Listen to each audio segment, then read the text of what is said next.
And going over to the business blunder of the day, you have an Avalanche transceiver recalled because it can't do its one thing. Now, this comes to us thanks to the United States Consumer Product Safety Commission, which they say specifically, quote, Black Diamond Equipment recalls PIPS Pro IPS Avalanche transceivers due to the loss of emergency communications. Which, yeah, this is one of those expensive doodads supposed to use when you're in the middle of nowhere, and heaven forbid you need emergency services. It's supposed to work pretty much 110% of the time, and they come to save you. And yet, they just can't do the one thing it's supposed to do. Ridiculous. Now, here you can see it's called the Piers. So, yeah, I don't want to say it looks cheap, but maybe it feels really good in the hand, but it looks like something you get off Temu for $5. I'm only partially exaggerating. Again, the product is named PIPS Pro IPS Avalanche Transceivers, and it's spelled PIEPS in yellow font on top of the black casing. Now, they say, quote, the battery compartment within the Avalanche transceiver could not have enough contact force to supply power. Which, how do you is that because you messed up the dimensions or the strength of the metal pins inside? But yeah, it might just not have enough tension to get power to it. Really? Now they say, quote, in some cases, the transceiver will fail to power on or cease operating during time. It would make it impossible to locate the victim in an avalanche emergency situation, which of course, can include injury or death. Now, they do know that this affects, 770 units in addition to about 70 that are sold in Canada.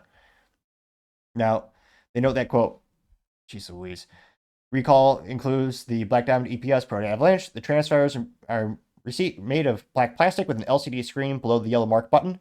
They measure about 5 inches long and 3 inches wide. The PIPS appears in yellow lettering and Pro IPS on the white lettering in the unit front. The first four numbers in the transceiver serial range. Again, so check this if you actually have one. Though statistically speaking, probably won't. It'd be fascinating if you were listening. Let me know where you climb, I guess, or where you go with these things. Again, they said the first four numbers of the transceiver serial range from 2326 to 2445. Again, the recall serial number range from 2326 to 2445 for recalled units and can be found on a label inside the battery compartment door. They say the remedy will be consumers should immediately stop using the Avalanche transceivers and contact Black Diamond for a full refund or free repair, including shipping. Consumers will not be asked for proof of purchase and will receive a prepaid shipping unit to return the recalled transceivers. They also know that Black Diamond is also contacting all its known purchasers, which, thankfully, no one passed away from this blunder of the year, perhaps. It's an early year, but still. They say that Black Diamond has received one report of the battery compartment not working correctly, and no injuries thus far have been reported.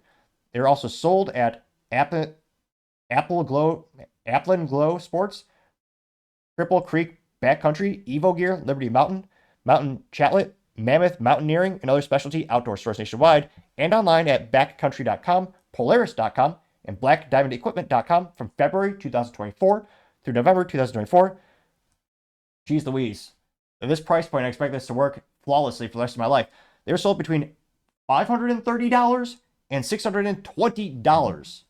Interestingly enough, oddly enough, one of the few products that was not actually made in China, as Trump would say, it's actually made in Austria, which is known for making, good Glocks. What else is Austria known for? I guess the BMW Supra. It's a joke. Toyota white labels it, or, they slapped it on there, did some engineering, but yeah. They made a third party at a company in Austria, I believe. Now, the recall number, if you want to call them and specifically check, is recall 25-077. Again, the recall number is 25-077. Now, again, thankfully, they got ahead of the situation. No one's been injured, and no one appears to be that no one lost their life in terms of this product not using when they needed it the most. But yeah, when you're selling a premium product for, again, a pretty penny, I mean, $530 plus for this little thing. And again, this is a life-saving piece of equipment. This isn't an iPod Shuffle. Well, I'm dating myself. It's not a little electronic doodad that you have as a luxury. I mean, this is quite literally for the people who go mountaineering in the middle of nowhere, where if they need help, they need help. And the fact that your life-saving product has an error, which appears to be just perhaps an issue with the wrong measurements. I'm not sure who's doing the quality assurance, but yeah, we're doing life-saving equipment and equipment that people quite literally depend on. I would say you need to, double or triple your quality assurance. Make sure that this does not happen ever again. So, gotta say, Black Diamond Equipment, gotta say this recall is certainly the business blunder of the day. Thank you, everyone, for taking the time to tune in. Again, try to get to 4,000 subscribers by the end of the month. So if you can click that button, I greatly appreciate it. Also, give me a thumbs up, thumbs down, or comment. It's a great way to give me some additional feedback, letting me know how I can make the show better and better. Like I say, don't forget to take time to tell your family, tell your friends, tell your coworkers, heck, tell your enemies, tell anyone and everyone. Just stay safe, fight the good fight.